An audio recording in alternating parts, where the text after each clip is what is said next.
सियानों को डूबने से बचा ले। उत्तराखंड के हल्द्वानी में हो रहा ये आंदोलन भारत की सेकुलर व्यवस्था का परिणाम है।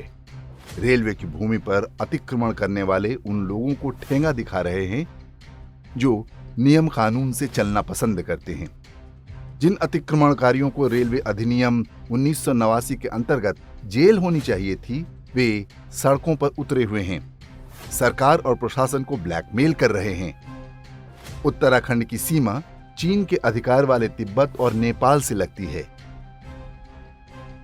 कांग्रेस के शासनकाल में बड़ी संख्या में बाहर से लाकर मजहबी आबादी बसाई गई ताकि हिंदुओं की इस पवित्र देवभूमि में जनसांख्यिकी परिवर्तन कराया जा सके। ये एक पैटर्न है जिसके अंतर्गत मजहब विशेष के लोगों को देश के विभिन्न सीमावर्ती क्षेत्रों में बसाया जा चुका है। इसके पीछे का उद्देश्य समझना बहुत कठिन नहीं है। सोनिया गांधी की विश्वास पात्र रही दिवंगत कांग्रेस नेता इंदिरा हृदयेश को हल्द्वानी की ये अवैध बस्ती बसाने का श्रेय जाता है। आज उनके परिवार की राजनीति इसी अवैध बस्ती के वोटरों पर आश्रित है। धीरे धीरे यहाँ पर 4,500 से अधिक मकान और व्यापारिक प्रतिष्ठान खुल गए। पंचा सटाने से लेकर ढेरों अवैध कार्य यहीं से संचालित होते हैं। लंबी न्यायिक लड़ाई के बाद ये भूमि खाली कराने का आदेश हुआ। अब मानवता की दुहाई दी जा रही है। विषय को थोड़ा बदलते हैं। अयोध्या में भगवान राम की जन्मभूमि पर भी अवैध अतिक्रमण था। 500 वर्ष तक वे हटने को तैयार नहीं हुए। आक्रमणकारियों की संतानों को भली भांति पता था। वे जानते थे कि कानूनी लड़ाई वे जीत नहीं सकते।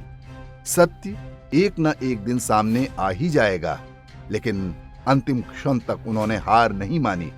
रणनीति सफल रही और उस अवैध अतिक्रमण का भरपूर इनाम मिला। न्यायपालिका द्वारा अयोध्या में ही उन्हें 5 एकड़ की भूमि मिली जहां नई मस्जिद बनाई जा सके।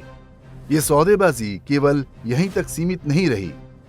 जब बाबर का बनाया अपवित्र ढांचा हटाया गया था, तब भी उन्होंने तत्कालीन कांग्रेस सरकार पर दबाव बनाकर ढेरों लाभ लिए थे।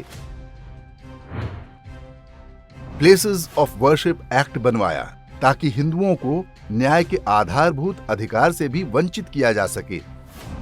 वक्फ बोर्ड कानून में बदलाव करवाए ताकि हिंदुओं की किसी भी धरती को हड़पने का कानूनी अधिकार मिल जाए।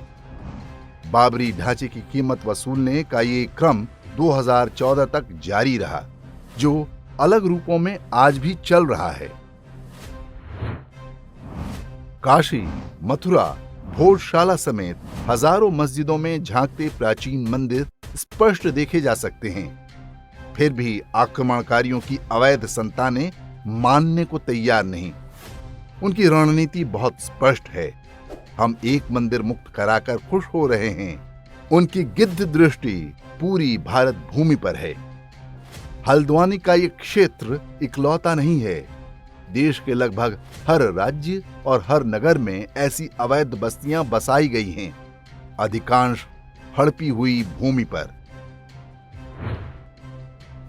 ऐसा नहीं है कि हल्द्वानी के इन अवैध नागरिकों और उनके हितैषियों को नियम कानून की जानकारी नहीं। वे जानते हैं कि इस न्यायिक लड़ाई में भी उनकी हार तय है, लेकिन उन्हें पता है कि दबाव बनाने पर भारत का पूरा तंत्र घुटने टेक देगा। सौदेबाजी होगी और रेलवे की भूमि खाली करने के बदले में वे मोटी कीमत वसूल सकेंगे। हो सकता है कि उन्हें उत्तराखंड में ही किसी अच्छी भूमि पर ले जाकर बसाया जाए। वहां पर उनके मकान और दुकानें भी सरकार ही बनवा कर दे। उन हिंदुओं के पैसे से जिन्होंने अपनी मेहनत की कमाई पूरी निष्ठा के साथ सरकार को टैक्स के रूप में दी थी। देश में सेना और रेलवे के बाद सबसे अधिक भूमि वक्फ बोर्ड के पास है, लेकिन ये अतिक्रमणकारी वक्फ की जमीन पर नहीं बसाए जाएंगे। उन्हें तो उन सभी रणनीतिक रेलवे लाइन और हाईवे पर नियंत्रण करना है जो किसी भी आपात परिस्थिति में अत्यंत महत्वपूर्ण हो सकते हैं। वे देश में ढेर सारे चिकन नेक बनाना चाहते हैं। भारत का सेकुलर तंत्र इस काम में उनका सहायक है।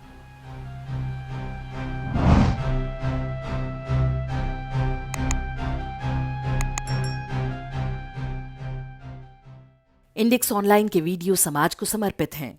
आप इनको डाउनलोड करके जैसे चाहे वैसे प्रयोग कर सकते हैं।